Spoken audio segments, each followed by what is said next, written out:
You're such an asshole. Greetings. Man, it is a cold and blustery day out here in Henderson. It is miserable. You can't even see the mountains. It's miserable. Of course, it's 3 degrees in Minneapolis. Hi guys, how you doing? Hi. It's only 47 here. God almighty. Dear asshole, I'm a 31-year-old male. I graduated from college in 2009 with my degree in psychology from a no-name out-of-state university. Dumb, I know. At least admission is the first step. I was determined to get out of debt and took a job doing data entry at a TV marketing agency in my hometown while living with my parents. Graduating in the Great Recession with thousands of dollars of student loan debt has shaped who I am today and galvanized my resolve to living a debt-free minimalist existence. Outstanding. You learned from it. You at least learn. You just sit there. It's a baby boom's fault. Yeah. He grew a penis and went on to accomplish great things. Fast forward 11 years, I'm still living minimally, out of debt, and married. She works with no kids. I have changed jobs to another media agency the next city over. I've been promoted several times. I'm currently making $75,000 a year. I've saved around $80,000 in the bank. Outstanding. What are you contacting me for? I have a 401k with about $40K that I contributed 15% pre-tax. Next thing you say, your wife is hot with big tits and is a redhead. Oh, Cappy, what do I do? She wants to wear the French maid outfit, but I prefer the naughty Earth outfit. Help me. I love these questions. Guys, remember the guy in Austria who was having sex regularly, like twice a month with the prostitutes because it was affordable? And he's like, oh, I got millions of dollars, and all these girls come over in lingerie and sleep with me. Is there something wrong? It's like, oh, I love happy endings.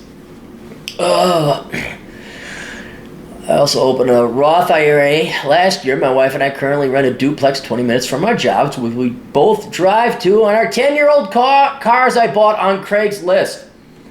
I hate working for other people, and I know that all jobs suck. My coworkers are insane, and all are in debt with mortgages and car loans and student loan debt, and I think I am weird because I hate sports. I have come to the conclusion long ago that I don't want to work with or for these people forever, and that although I try, I can't help but feel alienated and angered by the mindlessness of their conversations. My question is, do you have any advice for someone in my fortunate situation? Due to inflation, I hate that my money I have saved is in a savings account. But that's what your 401k or all the other investments are for. You're fine. You got to have a little bit of money in savings. Yes, it's going to be eaten away 1 or 2% a year. Be thankful it's not Venezuela where it's eaten away at 80% a week.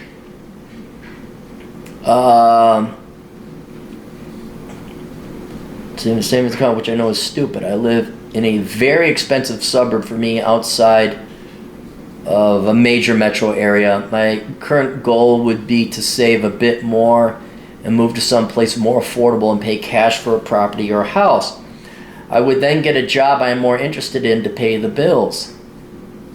It is also my goal to one day escape the rat race entirely and never take orders again from a corporate slave system or need to pretend to care about someone's kids or sports team. Dude, that's going to be everywhere.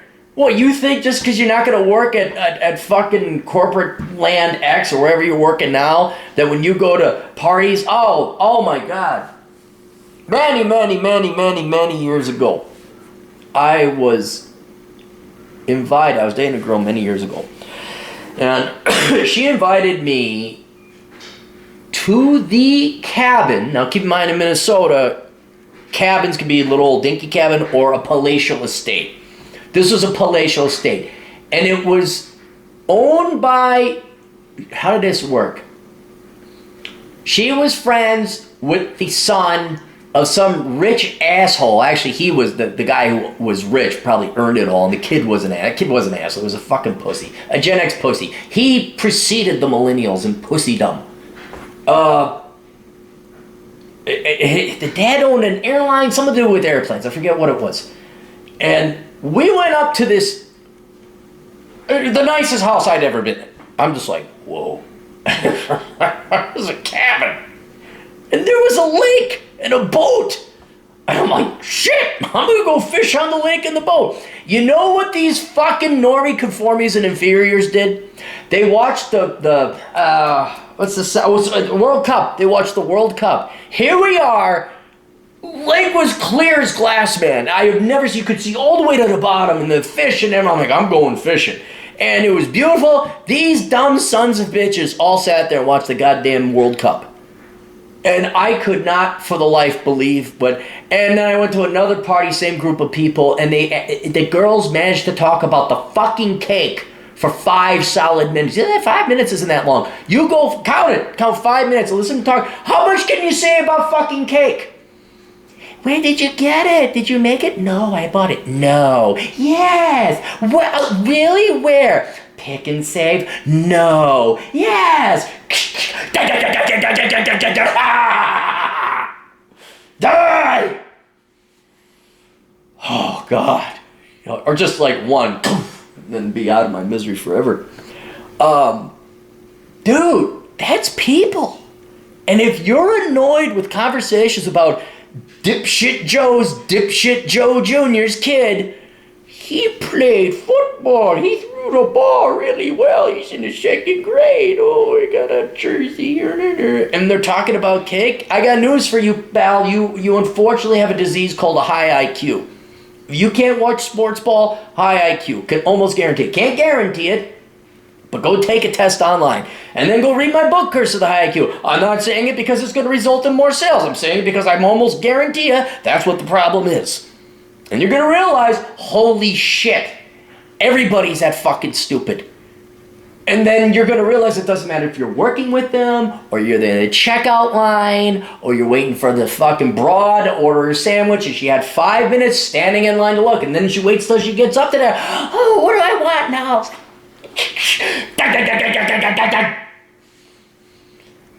That's your hurdle, okay?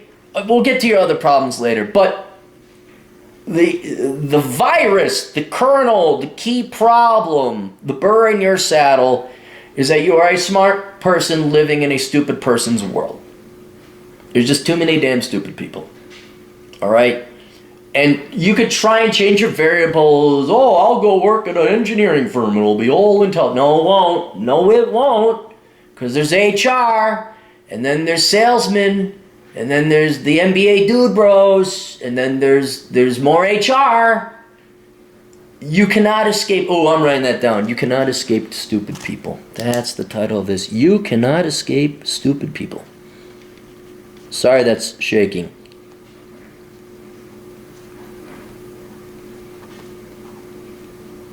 All right. So, my point is, you're trying to treat the symptoms with like, it must be my job. It must be this. It must be that. No, dude. No, it's stupid people are everywhere, and you can't escape them. They're everywhere. So just accept it, okay? So let's continue on here and go through the rest of your questions, and I'll go through them all. Do inflation, current goal, get a job, escape the rat race, and entirely never take orders again from corporate slave system, or need to pretend to care about someone's kids or sports teams.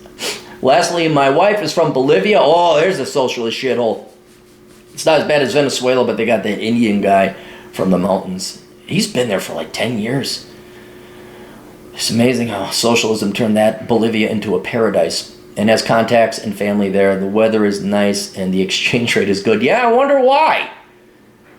Would you recommend moving to a third world country? Not Bolivia. Not Bolivia. Nope. Not until they change their... You go look at who's in charge. I wish I could remember his name, but I remember his cabinet, the secretaries of the department heads, are all... Like, the Department of Defense is some sociology professor. They're all a bunch of baby boomer social justice warrior types. I would not move to Bolivia, no. I mean, maybe go visit, wait for them to get their own Pinochet in charge, but don't go now.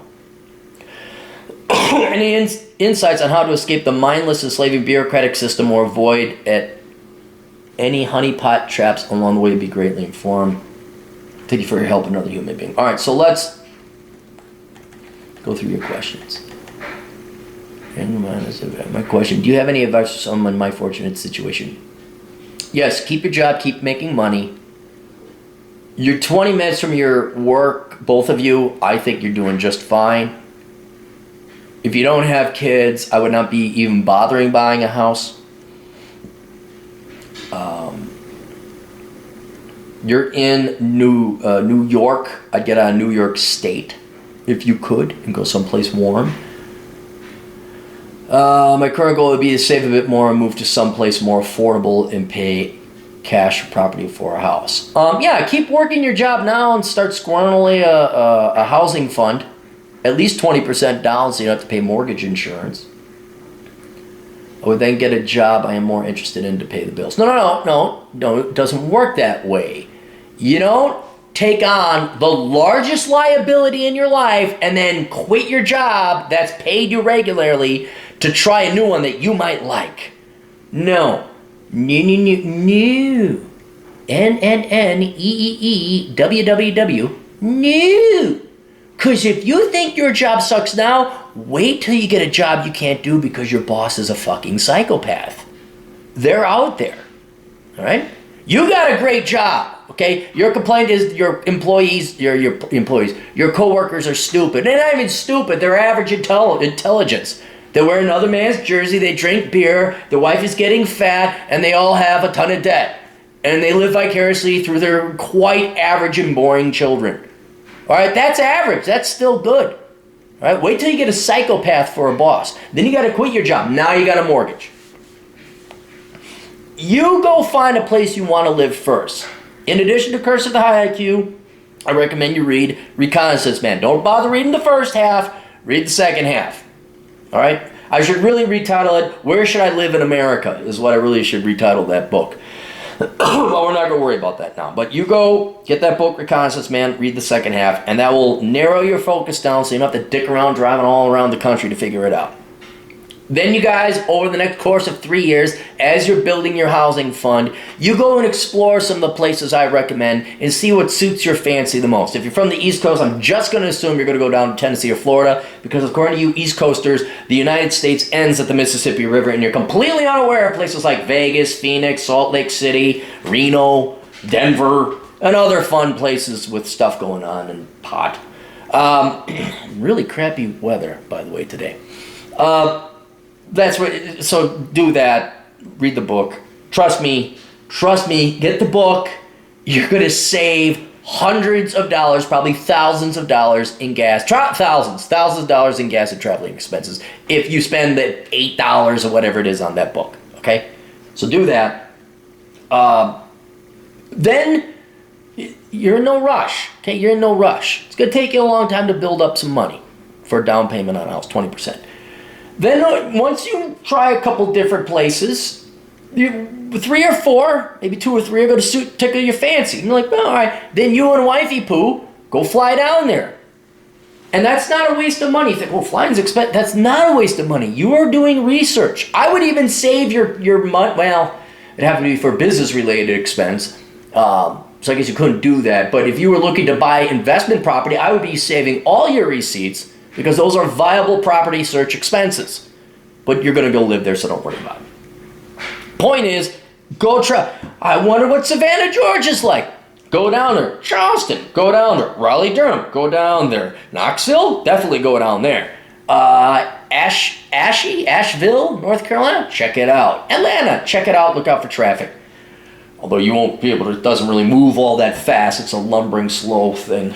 And then find out, wife, I really like Knoxville, Tennessee. And she'll say, hubby, I like Knoxville as well. Then you start sending your resumes there to see if you can get a job. And then when you get a job, one of you gets a job that you can float the other for a while, you find the cheapest ass place apartment you can possibly find that's yet in still a safe neighborhood. And you live down there for a while until you find the house you want to buy. And at the same time, before you buy the house, you make sure the job that you got is stable. Talk to DT and Mrs. DT. Mrs. DT got the dream job. Turned out boss was a psychopath. And they were about to buy a vacation home. You don't buy a house until you have a known, reliable job without a dickhead boss. Okay? You cannot just, well, we'll buy a house and then find a job. No. That's about as bad a mistake as we'll have kids and then we'll get married. No. You switch that around. Right? And then you wait. Make sure that job is stable. So that's what I'm more interested in, pay the bills.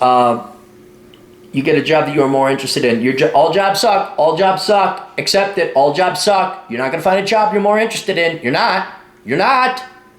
Does it pay? Yes. Does it pay well? Yes. Is my boss a complete, incompetent, dickhead psychopath? No. Boom. Great job. It's as good as all the other jobs. Best job you're ever going to have.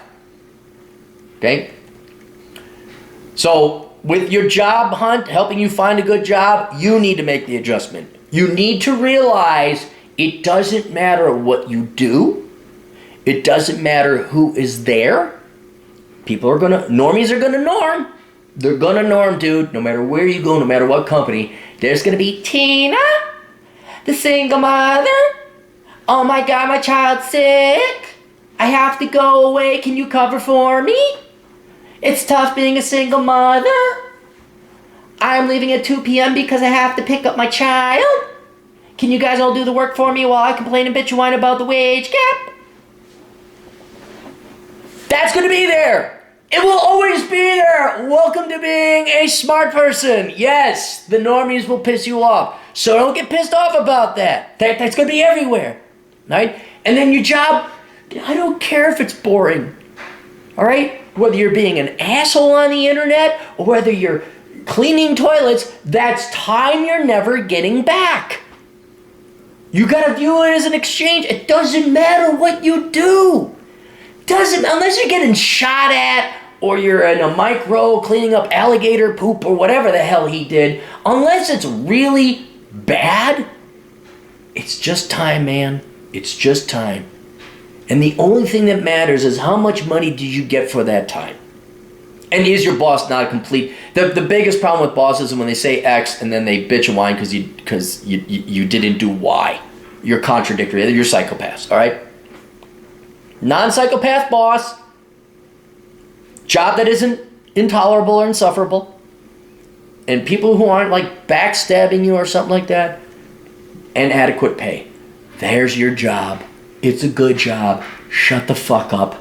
Take your money and run. Don't be a millennial. Don't be a millennial and dare think that your job is supposed to be rewarding. Or you're supposed to have a passion for it. I'm not passionate. 40 years old. I'm not passionate about my job. Oh, Jesus Christ, Skippy, wake the fuck up. It's going to be great when all the people that lied to the millennials are dead and the millennials are still saying, what they said didn't come true. When is it going to come true? Your savings, I won't worry about your savings. You're doing great, dude. That's why you're investing in your 401ks and your Roth IRAs. I hope you're investing in stocks or something. You're not just letting that sit in a money market account, right? I mean, then I'd be worried about it eroding to inflation. But assuming you're investing in a well-diversified portfolio, your savings are fine. We talked about the house. Escape the rat race entirely. Never take orders again from a corporate slave system. You know how you do that? Self-employment. Two-prong approach. Look up that video. The two-prong approach. Aaron Clary. Look that up. That's the only way you get out of corporate slavery is by being self-employed. That's the only way. The only way. You'd be self-employed for a while. You'd be so bored. You'd be like, oh, dang, I wish I could go back and work for people again. I wish I could hang out with those normies and listen to talk about their kids puking and the color of puke that the kid had. I guess it's not that anymore. It's what made-up mental illness they have today. My son's on the spectrum?